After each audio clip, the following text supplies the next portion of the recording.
ಬೆಂಗಳೂರಿನ ಎಂಜಿ ರಸ್ತೆಯಲ್ಲಿ ಬಿಎಂಟಿಸಿ ಬಸ್ಗೆ ಆಕಸ್ಮಿಕ ಬೆಂಕಿ ತಗುಲಿದೆ. ಬೆಂಕಿಯ ಕೆನ್ನಾಲಿಗೆಗೆ ಬಸ್ ಸುಟ್ಟು ಭಸ್ಮವಾಗಿದೆ. ಬೆಂಕಿ ನಂದಿಸಿದ ಅಗ್ನಿಶಾಮಕ ಸಿಬ್ಬಂದಿಗಳು ಘಟನೆಯಲ್ಲಿ ಯಾವುದೇ ಪ್ರಾಣಹಾನಿ ಸಂಭವಿಸಿಲ್ಲ.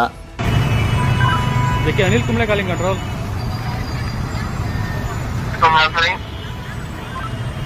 ಅನಿಲ್ ಕುಂಬ್ಳೆ ಜಂಕ್ಷನ್ ಹತ್ರ ಒಂದು ಬಿಎಂಟಿಸಿ ಬಸ್ಸಿಗೆ ಬೆಂಕಿ ಹತ್ಕೊಂಡಿದೆ. ಕಂಟ್ರೋಲ್ ಮಾಡ್ಕೊಳ್ಳಿ.